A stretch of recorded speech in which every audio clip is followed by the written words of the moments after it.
President Muhammadu Buhari said on Thursday he had submitted a cabinet list to Parliament for approval but asked Nigerians to be patient with his 4-month search for a government to tackle the country's worst economic crisis for decades.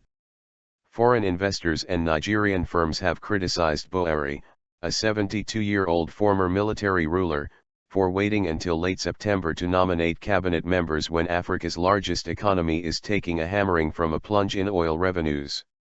Companies have laid off thousands of staff because the central bank has limited access to dollars for imports to prevent a currency collapse, filling a vacuum in the absence of a finance minister. Many public servants have not been paid for months.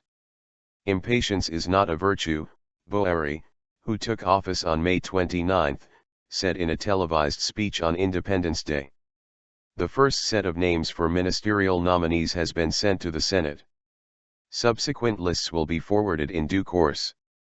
Buhari, who told Reuters on Tuesday he would keep the key oil ministry, gave no names or time frame after promising earlier Africa's most populous nation would have a government in place by September 30.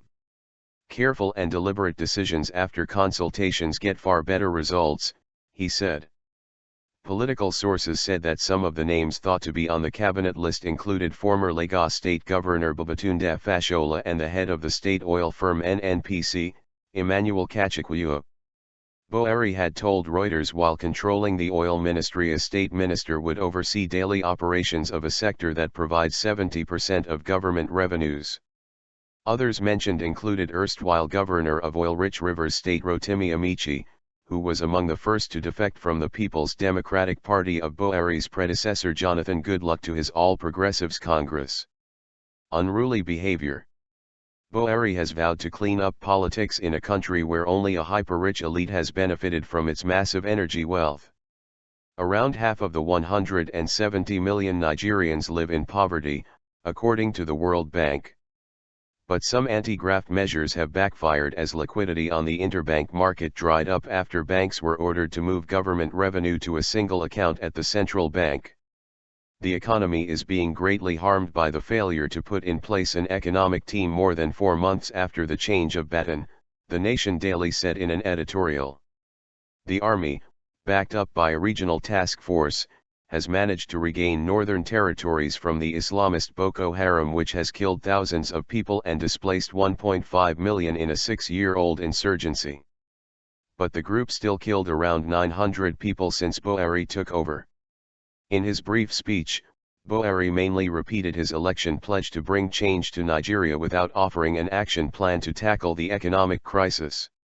He reiterated he was conducting audits of key state institutions such as NNPC, the central bank, customs, and tax authorities as part of the anti-graft campaign. Prudent housekeeping is needed now more than ever in view of the sharp decline in world market oil prices, he said. It is a challenge we have to face squarely.